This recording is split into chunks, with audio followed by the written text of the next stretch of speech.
আসসালামু আলাইকুম। আজকে আমি আমার মাছগুলোর পানি পরিবর্তন করব। কারণ হচ্ছে মাছগুলোর পানি নষ্ট হয়ে গেছে। এখন যদি মাছগুলোর পানি পরিবর্তন না করি তাহলে হয়তোবা মাছগুলো মরার সম্ভাবনা আছে। তাই তাড়াতাড়ি মাছগুলোর পানি পরিবর্তন করার চেষ্টা করব আজকে। আগেই বলে রাখি আমি অনেক আগে আরও একবার মাছ চাষ করছিলাম।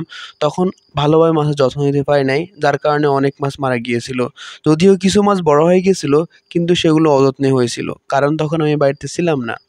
যাই হোক এবার ভালোভাবে মাছের যত্ন নেওয়ার চেষ্টা করব ইনশাআল্লাহ। ছাদে মাছ চাষ করলে একটা লাভ আছে, সেটা হলো মাছের এই নোংরা পানি কিন্তু গাছের জন্য খুবই উপকারী।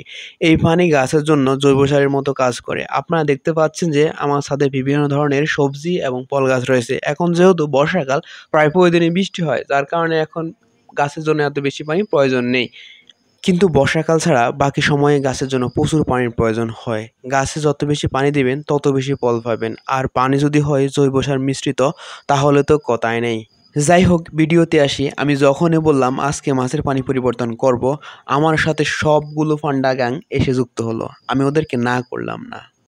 কারণ আমি জানি ছোটবেলায় মাছের প্রতি কেমন আকর্ষণ থাকে সবার। মাছগুলো এদিক সেদিক দৌড়াদৌড়ি করছে, আর পান্ডা গ্যাং সবগুলো ধরার চেষ্টা করছে দৌড়ে দৌড়ে। মাছগুলো এই অল্প দিনে ভালোই বড় হয়েছে দেখছি। আর দৌড়াদৌড়ি করে এদিক সেদিক চলে যাচ্ছে, কিন্তু যাবে কোথায়? সব দিকে তো তাদেরকে ঘিরে রেখেছে পান্ডা গ্যাং। ভালো লাগছে মাছগুলোর সাথে এভাবে খেলা করে। আপনারা দেখতে পাচ্ছেন যে আমরা এখানে খুব বেশি মাছ ছাড়া হয় নাই। কারণ হচ্ছে এখানে জায়গাটা তুলনামূলকভাবে ছোট। যার কারণে এখানে যদি আমরা বেশি মাছ ছাড়া হয় তাহলে মাছের অক্সিজেনের অভাব দিতে পারে। যার কারণে আমরা বেশি মাছ এখানে ছাড়া হয় নাই। যাই হোক, আমরা মাছের পাত্রটি ভালোভাবে ধুয়ে নিয়েছিলাম যাতে করে নিচের ময়লা যেন না থাকে। তারপরে এখানে দেওয়া হবে নতুন পানি, সাথে মাছগুলোকেও ছাড়া হবে। মাছগুলোকে গুনে গুনে ছাড়তেছিলাম যাতে করে আমরা এখানে দেখতে পারি আমাদের এখানে মোট কতটা মাছ রয়েছে। আর হ্যাঁ, আপনাদের তো বলা হয়নি এখানে কি ধরনের মাছ রয়েছে। এগুলো আসলে এই মাছগুলো হলো মনোসিক্স তেলাপিয়ার বাচ্চাগুলা। আমাদের এখানে প্রায় ৪০টার মতো মাছ আছে। পানিতে মাছগুলোকে ছাড়ার পর মাছগুলোকে খুবই সুন্দর লাগছে। পানি দিতে একটু সময় লাগবে, এই ফাঁকে চিন্তা করলাম আমার ছাদ কৃষির কি অবস্থা তা দেখে আসি।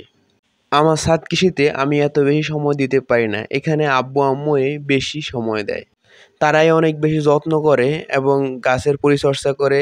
এজন্যই ছাদ কৃষি এত সুন্দর। তারপরে আমরা গেলাম তেলাপিয়া মাছের জন্য প্রাকৃতিক খাবার আনতে। আপনারা আমার সাথে এখন যে ফেনা দেখতে পাচ্ছেন এটাকে আমাদের এলাকা বলে বুড়ি ফেনা। এটা তেলাপিয়া মাছের খুবই একটি ফেভারিট খাবার। যাই হোক, আমরা এই ফেনা খাল বিল বিভিন্ন জায়গায় পুকুর ঘাটে এমনি হয়ে থাকে প্রাকৃতিকভাবে। এটা মাছের খুবই ফেভারিট। এর সাথে এর সাথে আমরা আরও কিছু জলজ উদ্ভিদ সংগ্রহ করলাম আমাদের মাছের জন্য। এটা আমাদের মাছের পানিকে দূষিত হাত থেকে রক্ষা করে, কারণ আপনারা জানেন জলজ উদ্ভিদ থাকলে মাছের জন্য খুবই উপকারী। আপনারা হয়তো অনেকে প্রশ্ন করতে পারেন যে আমরা এখানে এই মাছের খাবার বড়শি বা অন্যান্য খল্লি বিভিন্ন রকম মাছের খাদ্য ব্যবহার করি নাই কেন? আমরা যদি ওই ধরনের খাবার ব্যবহার করি তাহলে মাছের পানি খুব সহজে নষ্ট হয়ে যায়। কিন্তু আমরা যদি প্রাকৃতিক খাবার ব্যবহার করি তাহলে কিন্তু আমাদের মাছের পানি খুব তাড়াতাড়ি নষ্ট হয় না। তাই আপনাদেরকে অসংখ্য ধন্যবাদ ভিডিওটি এতদূর পর্যন্ত দেখার জন্য। ভিডিওটি মাছের আপডেট জানার জন্য আপনারা সাবস্ক্রাইব করে অবশ্যই আমাদের সাথে থাকুন। আল্লাহ হাফেজ। সবাই আমাদের জন্য দোয়া করবেন।